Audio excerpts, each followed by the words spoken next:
أين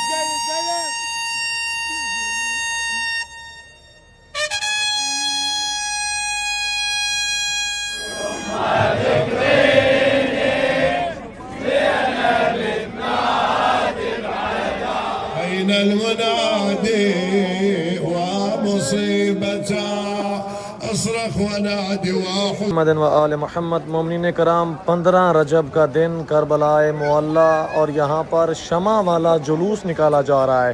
یہ جلوس کیوں نکالا جا رہا ہے؟ غربت جناب سیدہ زینب سلام اللہ تعالی علیہا کو بیان کرنے کے لیے، کیونکہ آج کل بی بی کا روزہ بند ہے، روشنیاں نہیں ہیں، اندھیروں میں ڈوبا ہوا ہے.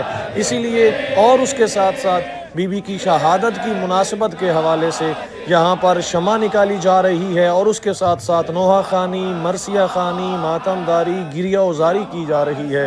اور یہ کہاں کی جا رہی ہے؟ باب قبلہ مولا ابوالفضل العباس علیہ السلام پہ، اس مولا کے دروازے پر کہ جس مولا کو جناب سیدہ زینب سلام اللہ تعالی علیہا کے پردے کا نگہبان کہا جاتا تھا.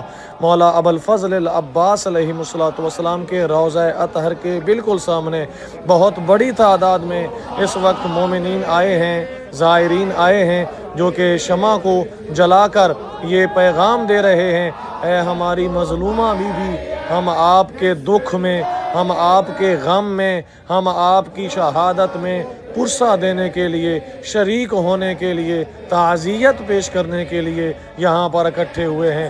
اور ان تمام مومنین کی ہاتھوں میں یہ شمع، اور ان کی آنکھوں میں یہ آنسو، اور ان کی زبان پر یہ مرثیہ بتا رہا ہے کہ ہم اس وقت بھی یزید ملعون کے خلاف تھے، اور ہم آج بھی یزید ملعون کے خلاف ہیں، اور قیامت تک یزیدیت کے خلاف رہیں گے. ہمارا یہ اکٹھا ہونا، ہمارا یہ مل کر شمع کو روشن کرنا در حقیقت جناب سیدہ زینب سلام اللہ تعالی علیہا کے پیغام کی عکاسی کرتا ہے کہ انہوں نے کس طرح دین کی شمع کو روشن کیا، کہ انہوں نے کس طرح امام حسین علیہ السلام کی قربانی کا تحفظ اور بقا کیا، کہ انہوں نے کس طرح مولا علی اصغر علیہ السلام اور باقی شہیدان کربلا کی قربانیوں کو بقا بخشی. جناب سیدہ زینب علیہ کہ جن کو ام المصائب بی بی کہا جاتا ہے، کہ جن کو جبل الصبر، صبر کا پہاڑ کہا جاتا ہے.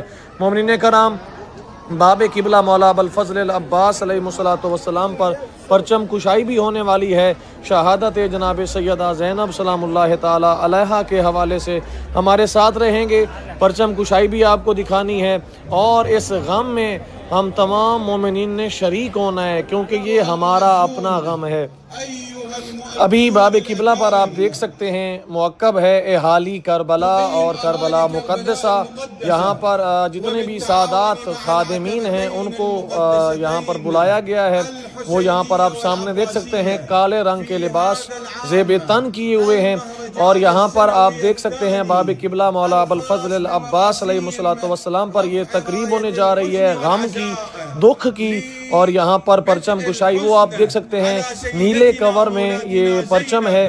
جناب سیدہ زینب سلام اللہ تعالی علیہا کا اس پرچم کے اوپر نام لکھا ہوا ہے. اس پرچم کو بلند کیا جائے گا. میں کوشش کروں گا یہاں پر جو خطیب مصائب پڑھیں گے میں اس کا ترجمہ کر کے آپ تمام مومنین کرام تک مصائب جناب سیدہ زینب سلام اللہ تعالی علیہا بیان کر سکوں. اور اس کے ساتھ ساتھ جب یہ پرچم کشائی ہوگی تو وہ پرچم کشائی بھی آپ تمام مومنین کو دکھا سکوں. مولا ابوالفضل العباس علیہ السلام کے حرم کے سامنے یہاں پر لکھا ہوا بھی ہے: مراسیم رفع رایت الحزن والعزا بمناسبہ وفات عقیلۃ الطالبین زینب الکبریٰ والاداء السنوی لغریبۃ الشام. شام کی غریبہ جناب سیدہ زینب علیہ علیہ السلام کی شہادت کے حوالے سے پرچم کشائی ہونے جا رہی ہے، اور یہ ہر سال ہوتی ہے مولا عباس علیہ السلام کے روضے کے سامنے، اور اسی طرح مولا امام حسین علیہ السلام کے روضے کے سامنے. ابھی پروگرام کا، محفل کا اہتمام تلاوت سے شروع ہو رہا ہے.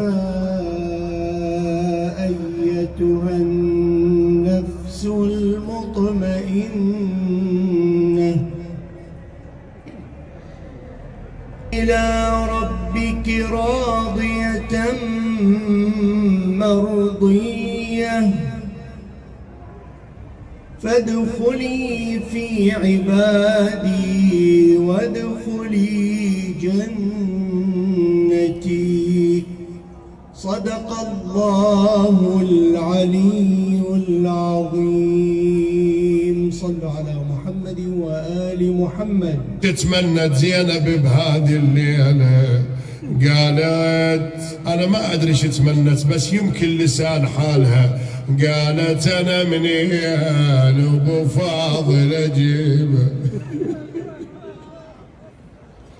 خوش دمعة وقوفكم وجلوسكم ومجلسكم وتأبينكم مع هذا الجو البارد القارس، لكن انت شوف وين مكانك بباب ابو فاضل وتنعى زينب وتبكي عليها.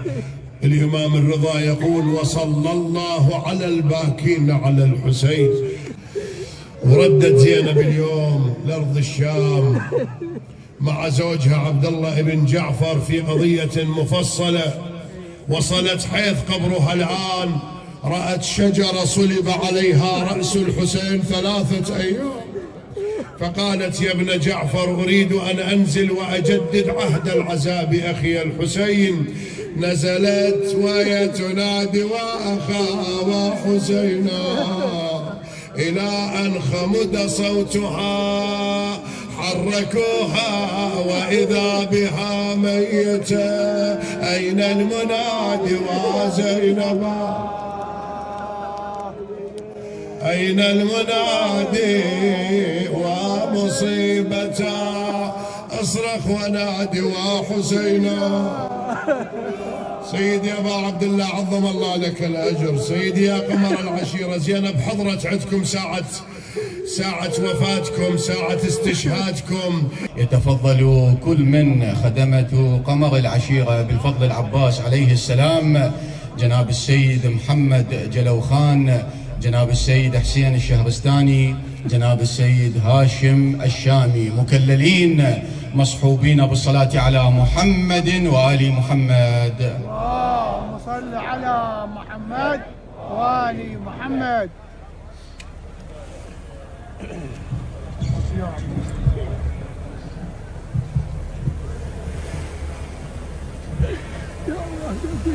صل على محمد وآل محمد بفضل عباد على الحسين زينب توتتم. اللهم صل على محمد وآل محمد.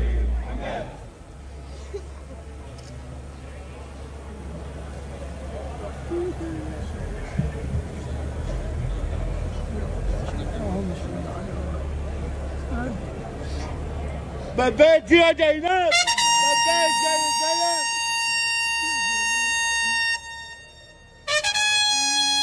يا زينب، يا زينب، لبيك يا زينب،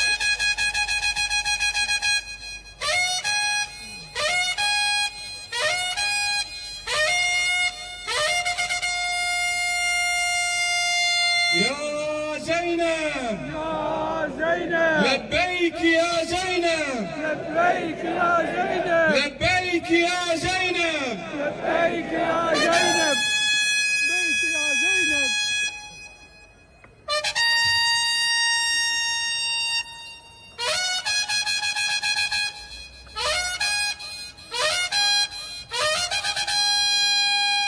لبيك يا زينب، لبيك يا زينب، لبيك يا زينب، لبيك يا زينب، لبيك يا زينب، لبيك يا زينب. جزاكم الله خير الجزاء، جزاكم الله خير الجزاء. جميعا شاركوا بالعزاء رحم الله والديكم. العزاء يدخل إلى ضريح صحن قمر العشيرة، ثم مرورا بما بين الحرمين الشرفين، ثم إلى صحن الإمام الحسين.